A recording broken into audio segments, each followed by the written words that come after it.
You just heard the sound of the attention call. Lupad! Come on! No! Magsitayo po tayong lahat para sa pambansang awit ng Pilipinas. Mga pinuno!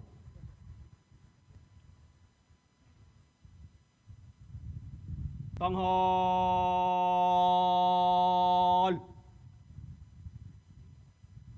No! Mga kababayan, ang pambansang awit ng Pilipinas. Mga pinuno, buhay kamay! Ha!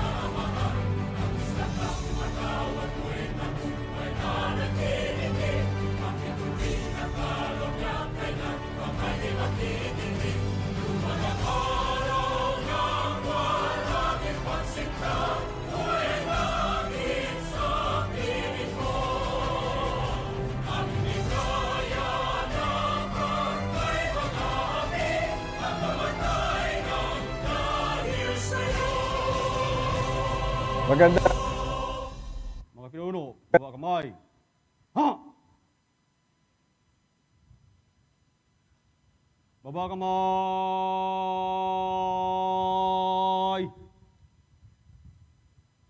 Ha!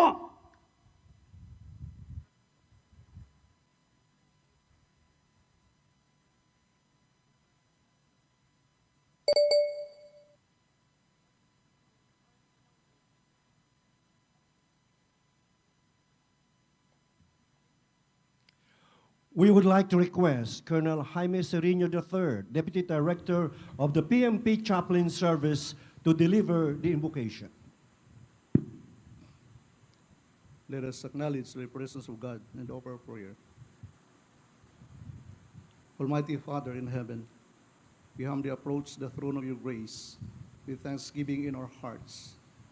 We thank you for this day and for giving us this chance to raise our nation's flag this morning. Thank you for giving us this wonderful opportunity to show patriotism to our nation. We call upon your name to be with us in the significant activity. We pray, do bless all the members of our Rebirth organization and send forth your Holy Paraclete to guide our Chief PNP General Benjamin Siacorda Jr. with a command group led by a Deputy Chief for Administration, Lieutenant General Rodel Oser Munya. Fill them with wisdom and knowledge, and bless everything that they will do. We are glad to give honor and award to our personnel who have significant accomplishments, as we also witness the conferment of performance governance systems, institutional status of Police Regional Office 9. Do continue to inspire them to give honor and pride to our organization. With faith in our hearts, we entrust to you everything in our lives to remain steadfast to our mission, knowing that through you, with you and in you, our oblation for this week will end well. All this we pray as we bend in your power, now and forever. Amen. Amen. The panunumpa ng katapatan sa watawat ng Pilipinas and police officers pledge will be led by Brigadier General Alan Nazaro, Deputy Director, DICTM.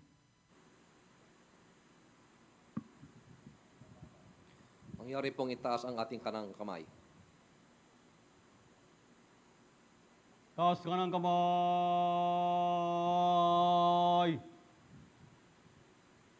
Ha! Mga pinuno, taas ka ng kamay! Ha! Sabay-sabay po natin bigkasin ang panunumpa ng katapatan sa watawat ng Pilipinas. Ako ay Pilipino, buong katapatan nanunumpa sa watawat ng Pilipinas at sa bansang kanyang sinasagisag, na may dangal, katarungan at kalayaan na pinakikilos ng sambayang makadiyos makatao, makakalikasan, at makabansa. Mga pinuno, baba ka ng kamay. Ha! In unison, Baba kamay!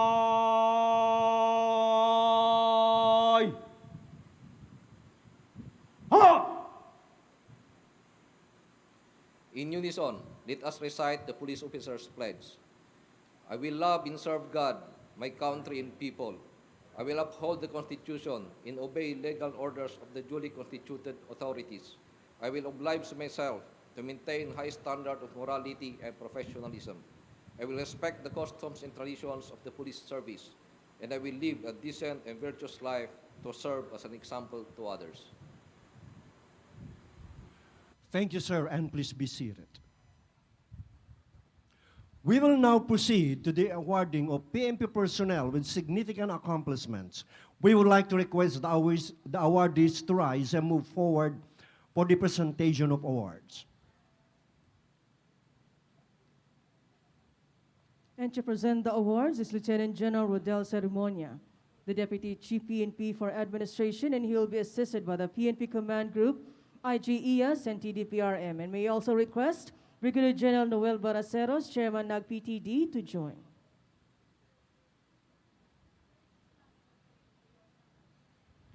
For eminently meritorious and invaluable services rendered as members and staff of the performance auditors of the Technical Working Group for PNP Patrol Plan 2030 during the successful conduct of the institutionalization evaluation process of Directorate for Investigation and Detective Management. The Medalya ng Kasanayan is awarded to Colonel Ercinanet Madriaga of the Center for Police Strategy Management.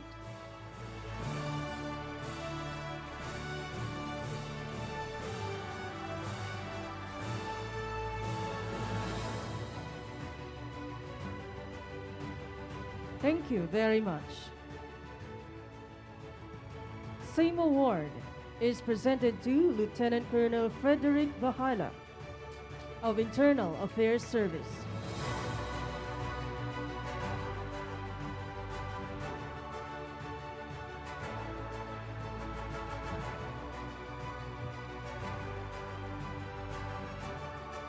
Thank you very much. Same award is presented to Chief Master Sergeant Roel Santiago of the Center for Police Strategy Management.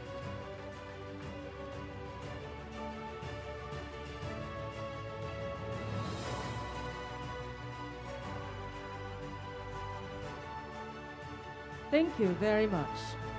For eminently meritorious and invaluable services rendered as performance auditors team during the successful conduct of institutionalization process of Police Regional Office Calabarzon Public Revalida. The Medalya ng Kasanayan is awarded to Captain Veronica Tahon of Information Technology Management Service.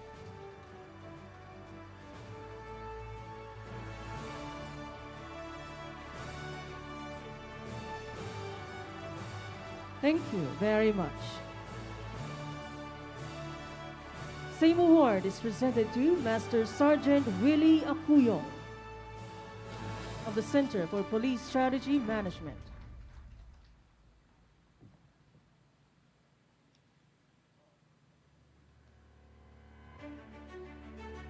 Thank you very much.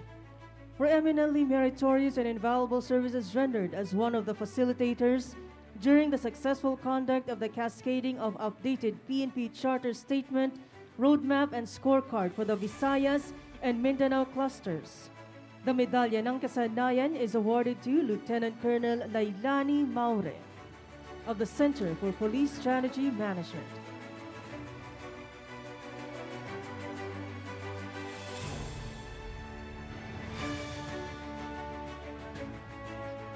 Thank you very much.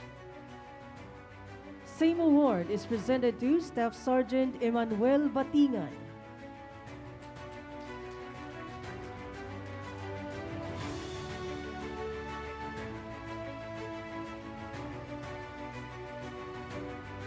Thank you very much.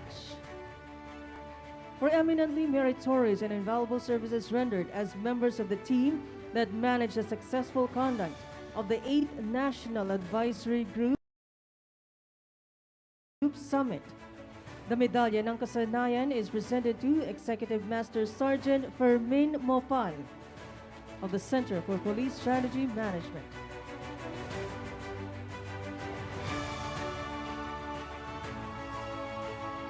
Thank you very much.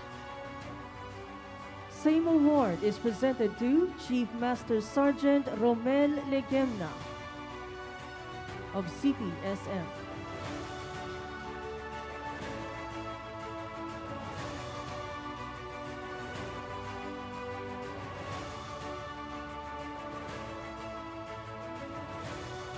Thank you very much. And same award is presented to NUP Rowena Ralyonza of Police Regional Office 3.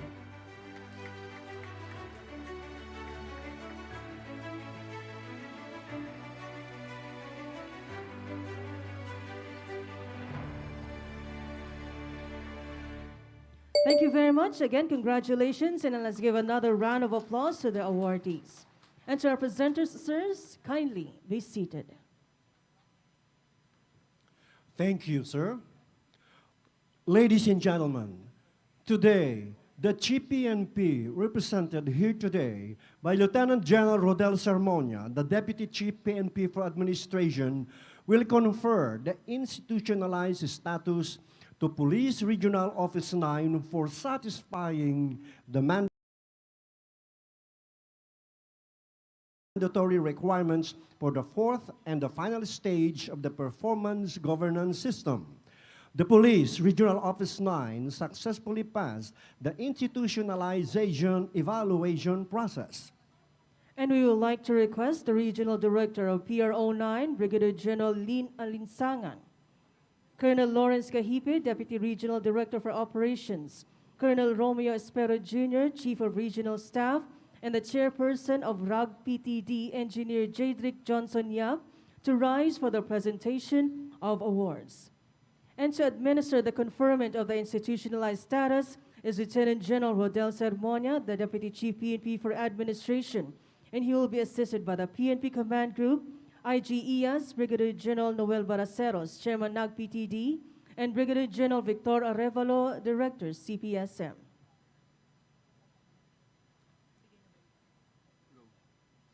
The Deputy Chief PNP for Administration will now hand over the institutionalized conferment pin to the Regional Director of PRO 9.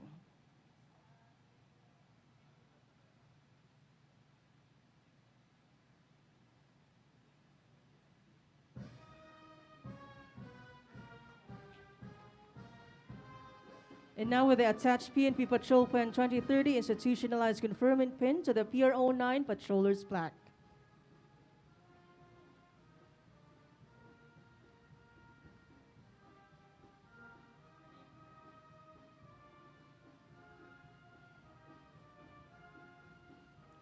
PRO 9 is now conferred the institutionalized status in implementing the PNP Patrol Plan 2030.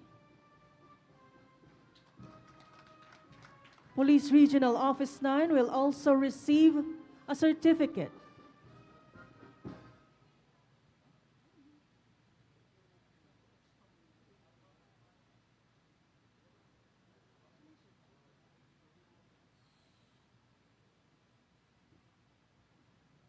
A Gold Eagle Award is also presented for garnering an overall rating of 97.53% during the institutionalization evaluation process.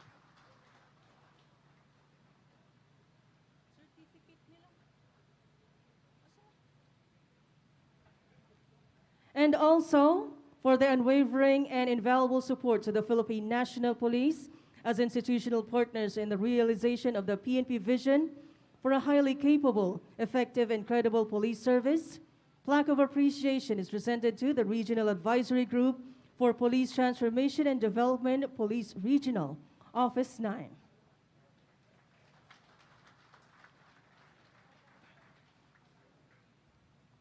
Thank you very much. Again, let us give another round of applause to PRO9 for successfully completing and satisfying the requirements of the PGS institutionalized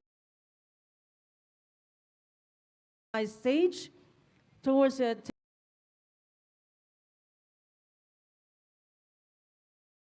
attainment of the vision of a highly capable,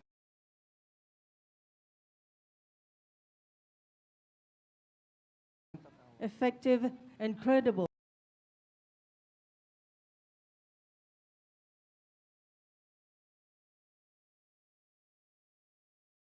police service.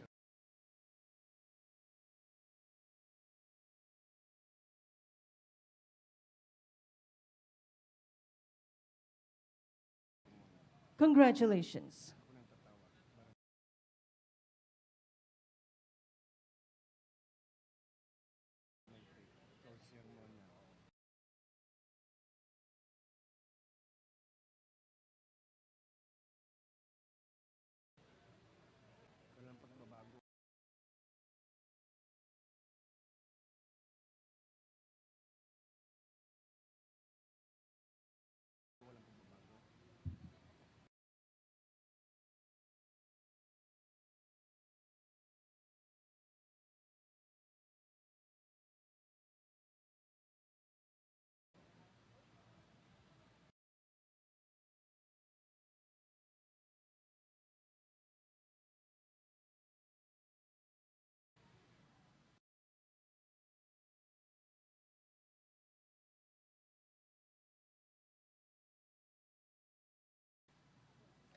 Thank you very much,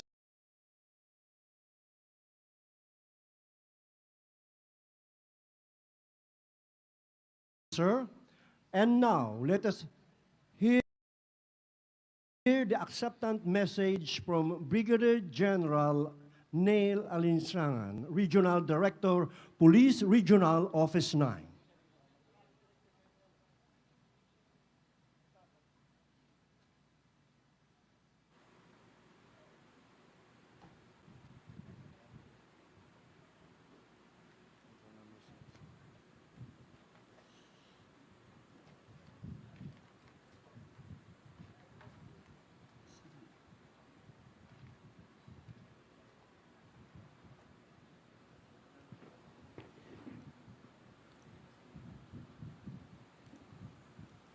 To our Deputy Chief, PNP for Administration, Police Lieutenant General Rodel O. Sermonia, sir, my alpha mate.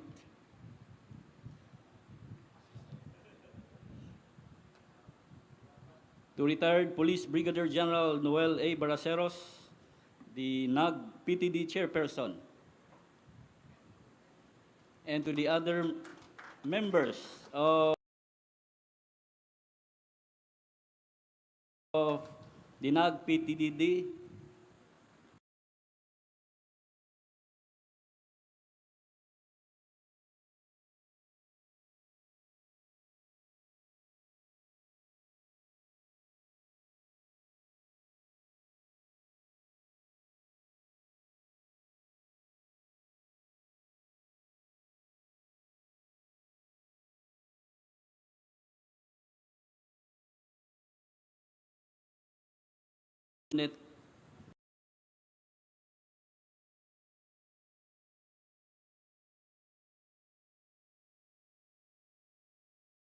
Cartegan Go, sir.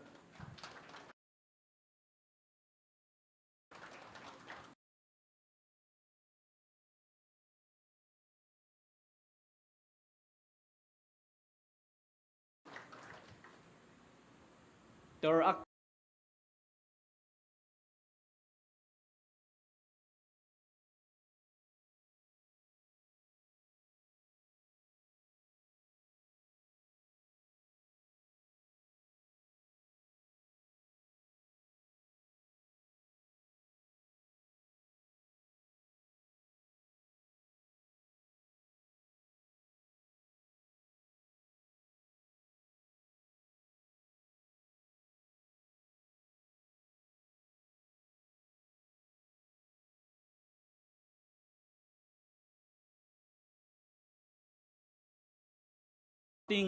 Deputy Chief, PNP for Operations, Police Lieutenant General Michael John F. Dubria, my classmate.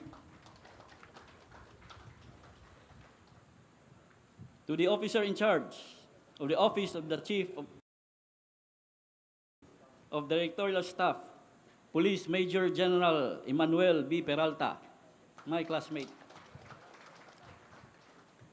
To the Inspector General of the Internal Affairs Service, Attorney Alpigar M. Triambulo, my Sambanga mate.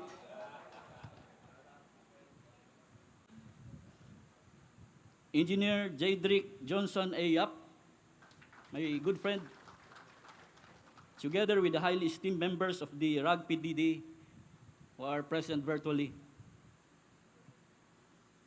To our gracious host this morning, the Center for Police Strategy Management, led by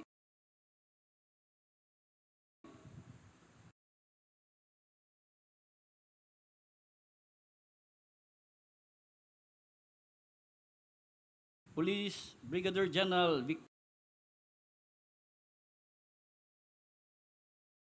B. Aribalo,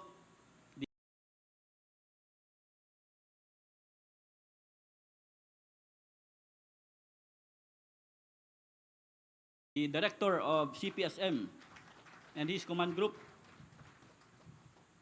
to the members of the directorial staff, other senior officers, police commissioned officers, police non-commissioned officers, non-uniformed personnel, especially the uniformed and non-uniformed personnel awardees with significant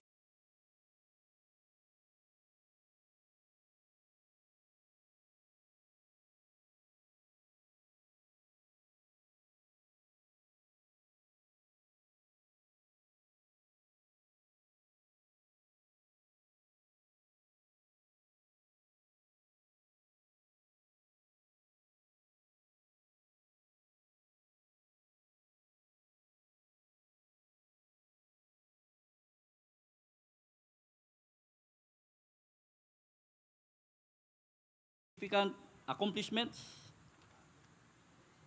the PRO9 Command Group and other PRO9 personnel and stakeholders, other distinguished guests, friends from the media, other guests,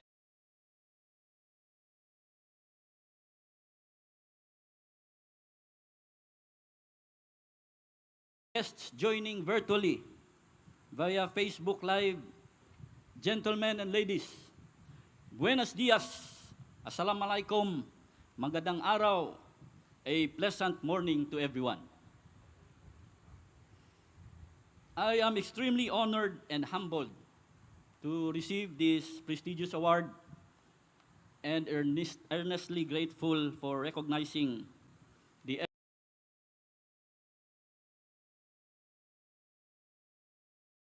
efforts of Police Regional Office 9 in its pursuit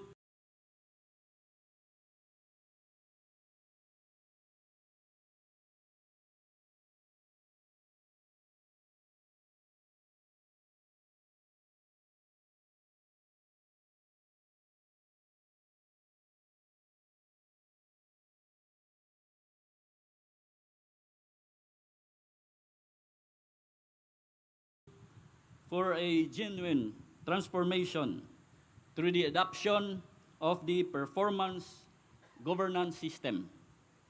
This award is the product of our hard work and shared commitment to transform PRO9 to become a highly capable, effective, and credible new Porsoa, a safer place to live, work, travel, and do business.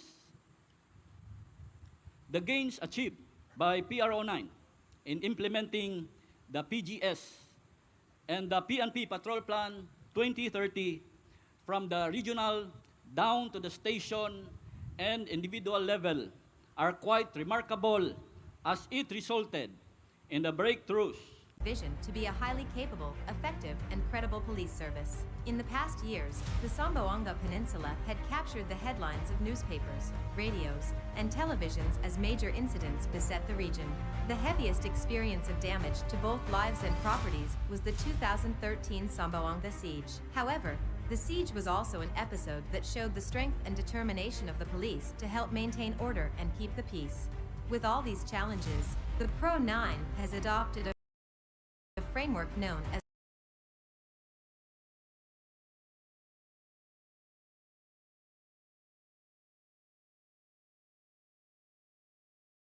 the Performance Governance System.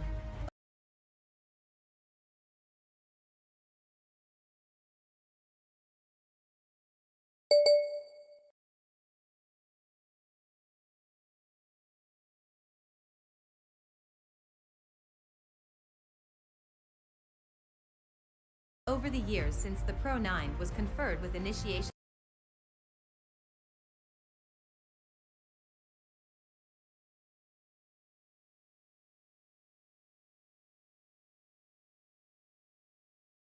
status in 2014, it has continuously embarked on the transformation agenda, which is the PNP Patrol Plan 2030. In order to help implement the PNP Patrol Plan 2030, the Regional Advisory Group assisted and supported the Pro-9 through the following. During its transformation journey, Pro-9 also implemented the following best practices: Hagambuk or Oneness, Hakbang Contra IED, Tactical Drone, Police Co., Kabarangay Co., Counter-Strike, Oplan Decoy, and Oplan Satlog, Task Force Black Leopard. The vigorous and sustained implementation of the PNP Patrol Plan 2030 resulted in 8 breakthroughs that have positively impacted the community. Increased serviceable logistical capabilities. In order to improve the services of Pro-9, several infrastructures were constructed and renovated. The Pro-9 also received donations from different stakeholders that greatly helped in the performance of its mandate. Increased number of trained personnel. The series of training conducted by Pro-9 contributed to the awarding of the Zamboanga City Police Office as the best city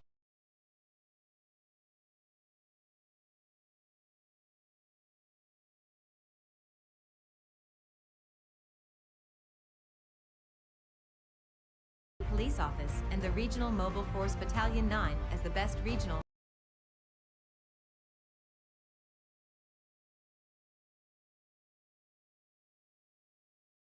Mobile Force Battalion. And recently, the Regional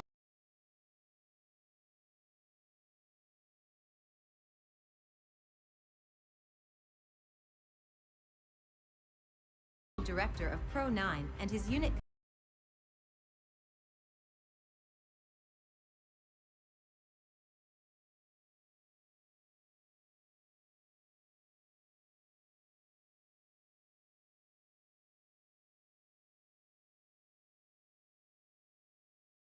commanders were awarded Medalya ng Kagalingan.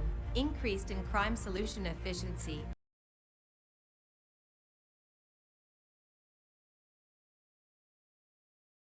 and crime clearance efficiency. The support of the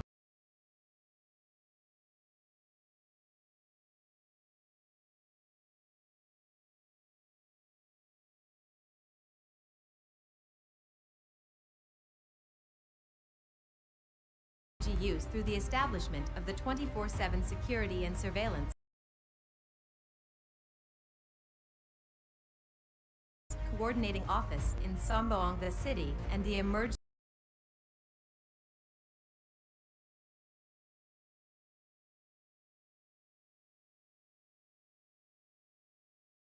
Operations Center in Dipolog City also greatly contributed to the timely solution of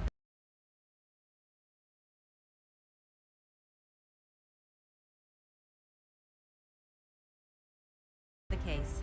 Reduced average monthly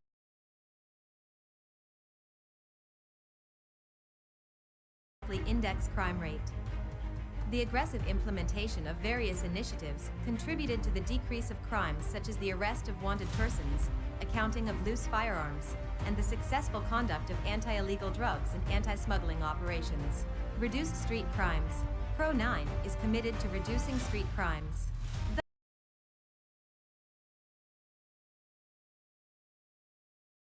Thus, Pro 9 recorded the lowest number of street crimes in 2021 compared to previous years.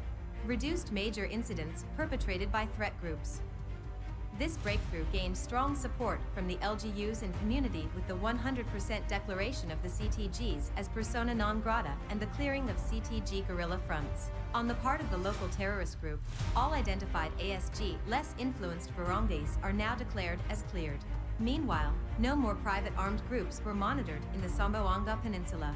Increased Satisfaction Trust Index. The positive result of the survey is attributed through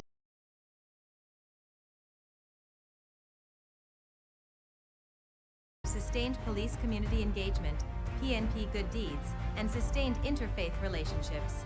Finally, the construction of 50 billion pesos worth of Philippines' first steel mill and smelting plant, the establishment of giant and popular shopping centers, other development projects, the successful conduct of Miss Earth's 2022 swimsuit competition, and the economic development are clear indicators that indeed, the Zamboanga Peninsula is now a safer place to live, work, travel, and do business.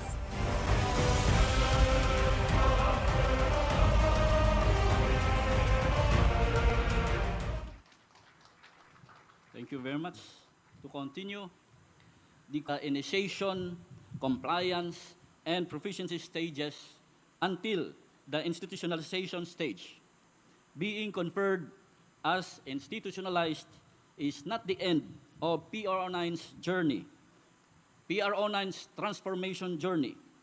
Rather, it is the beginning of another more challenging tasks that involve sustainability of initiatives, activities, and best practices to better serve the people of Zamboanga Peninsula. With the various programs of the PMP and guided by our mantra to the General Florencio T. Ortilla and my predecessor,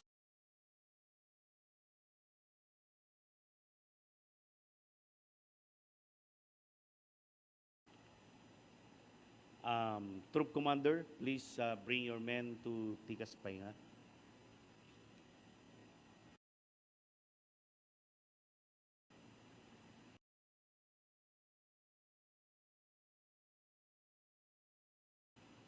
Because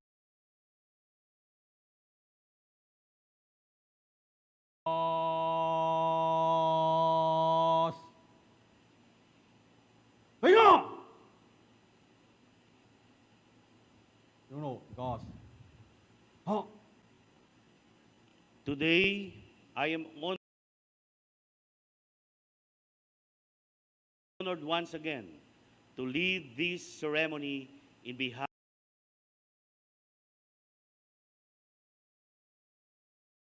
of our beloved Chief PNP, General Benjamin Acorda Jr. Barely 3 weeks from his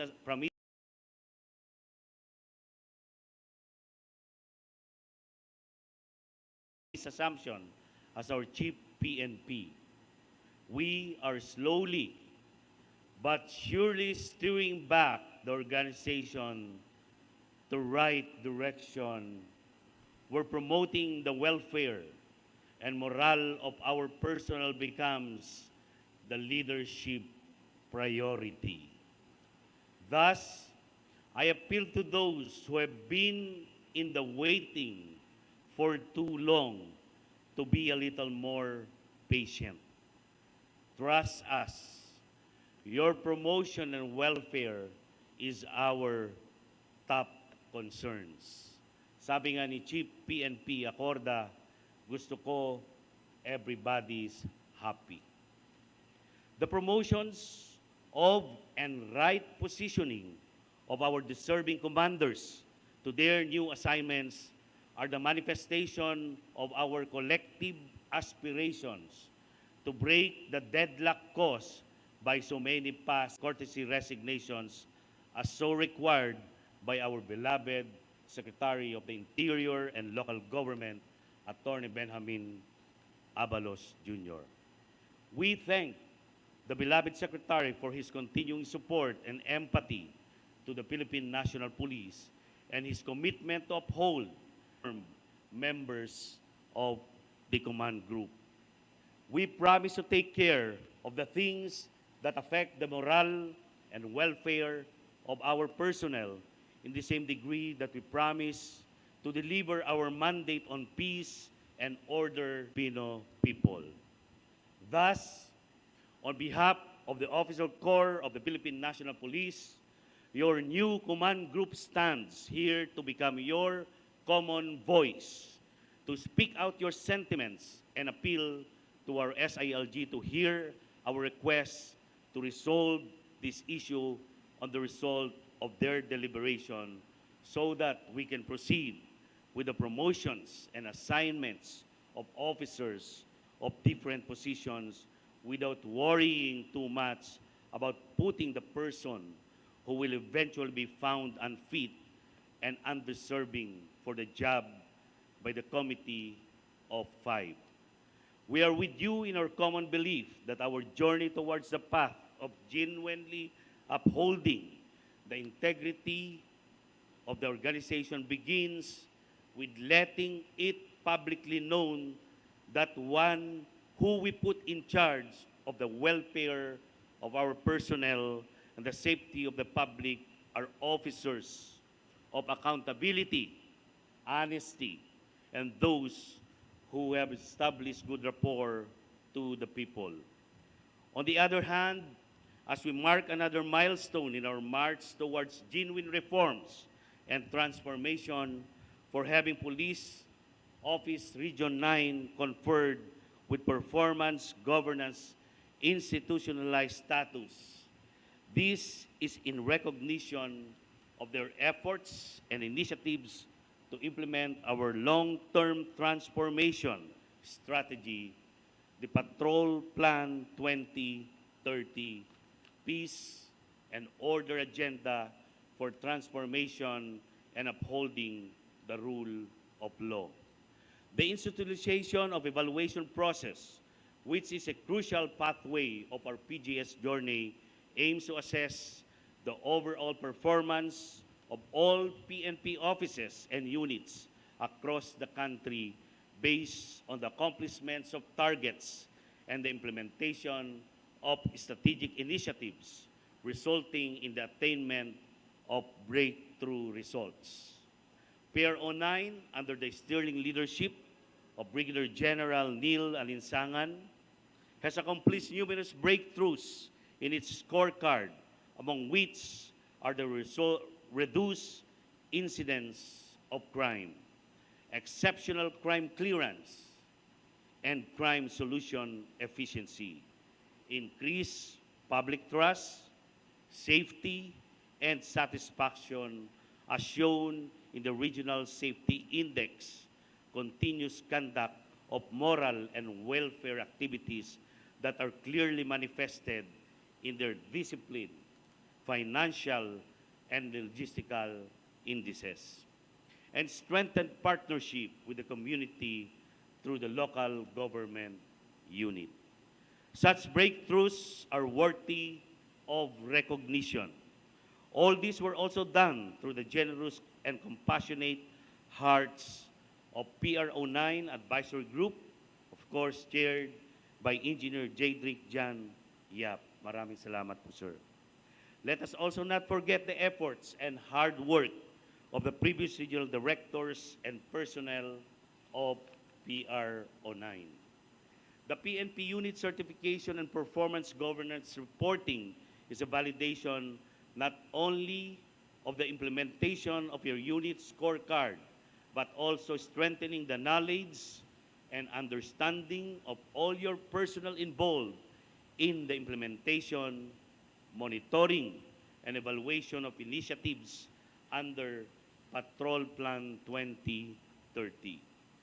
With the conferment of the institutionalized status, another responsibility has been placed in your hands. That is to sustain your transformation efforts and ensure that all personnel is knowledgeable about strategic initiatives so that every member of our organization understands our mission, vision, and core values. I am reiterating all of these as police officer who also experienced firsthand all the processes and benefits of the PGS through the PNP Patrol Plan 2030. The certification process is a manifestation that good governance is being practiced continuously in the Philippine National Police. And that's not a mere task to all of us, but an urging challenge. Your utmost participation and cooperation will bring our organization closer to the attainment of the PNP's vision of becoming a highly capable, effective, and credible organization. With these endeavors, in behalf of our beloved Chief PNP, General Benjamin Acorda Jr., I am challenging all the PNP officers and unit commanders to institutionalize good governance in your own offices or units. Of course, let me also congratulate our PNP personnel who were recognized for their significant accomplishments. To the awardees and to the whole organization, accept my high praises as I commend all your constant dedication, commitment, and active contribution to the PNP's transformation efforts. That is, despite the many challenges the organization faces, we will remain committed to the realization of a better PNP that will serve the best interests of the Filipino people and our country. Thank you very much. May God bless us all. Mabuhay ang Pambansang Pulisya ng Pilipinas. Mabuhay ang sambayan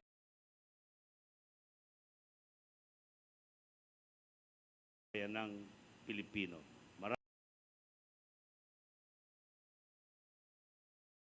Maraming salamat and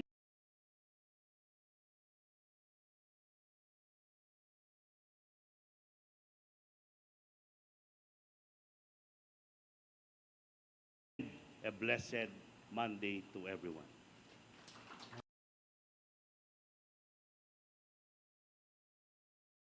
Pinuno. Thank you very much, sir. No! Manatili po tayo nakatayo. Tulupod.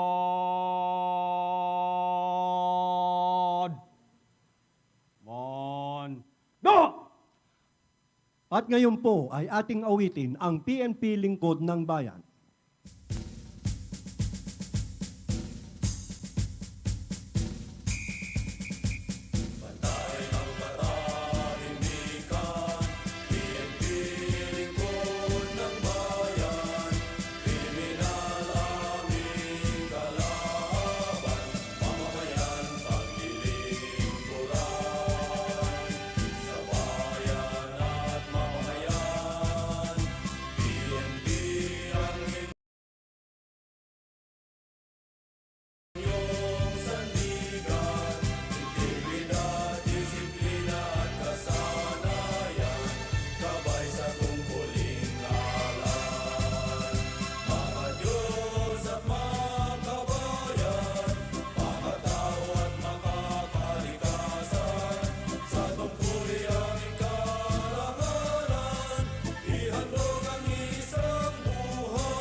Please be seated.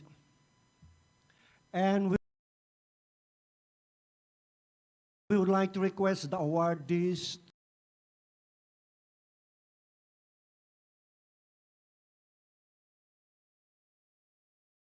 to rise and to proceed to the lower ground for the pass and review.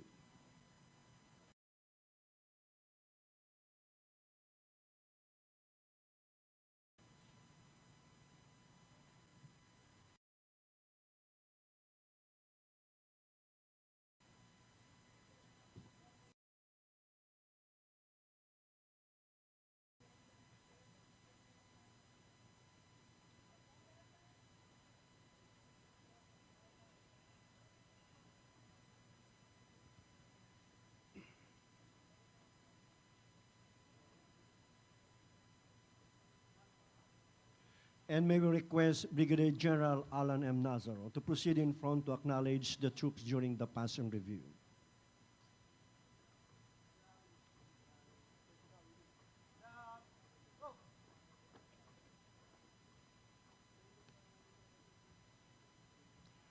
Ladies and gentlemen, the pass in review. Kalipunan, sumalikod ko. Ha?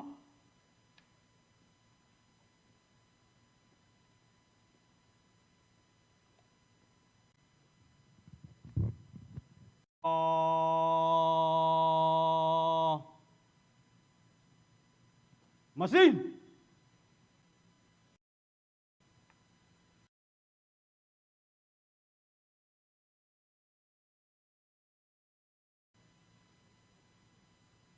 Harap sa kanan.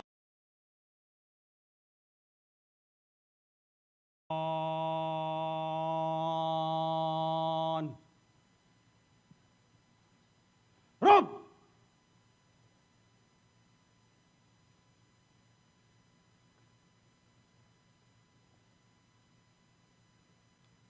Pasulong!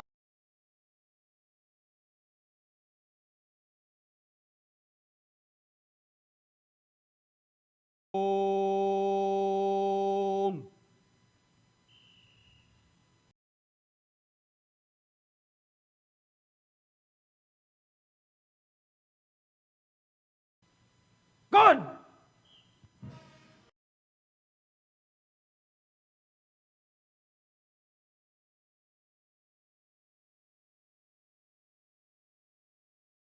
The participating units in today's parade are the Police Hit sa Security kaliwa. and Protection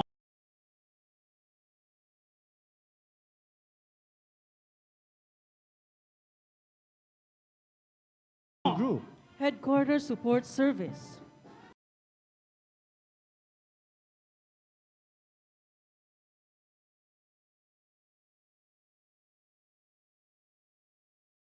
PNP Anti-Kidnapping Group, Criminal Investigation and Detection Group, Logistics Support Service, Health Service, Engineering Service, Civil Hit sa Security kaliwa. Group, Information Technology Management Service, Finance Service, Training Service, Internal Affairs Hit sa Service, kaliwa. Legal Service, Highway Patrol Group, Maritime Group, PNP EOD K9 Group. Chaplain No! Service, Kanan! Tingin! Approaching, ladies and gentlemen, is our Troop Commander and staff, led by Colonel Lofranco of CIDG, Lieutenant Colonel Pilayan of ACG, Lieutenant Colonel No! Qasim of LSS, Drop!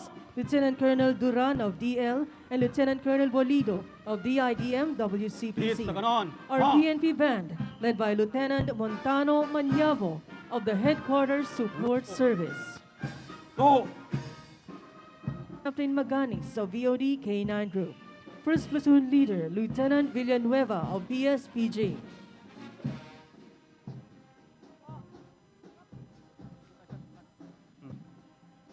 Second Platoon Leader, Lieutenant Delico of Forensic Group.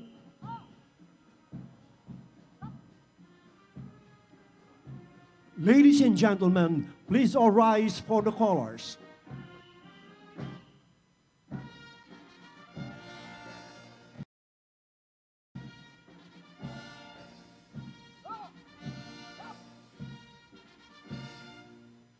Thank you, and please be seated.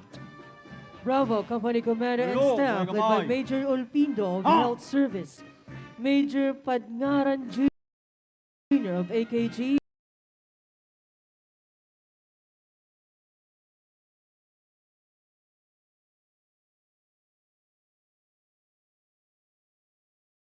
and Captain Diwag of Legal Service. First No. Platoon Leader,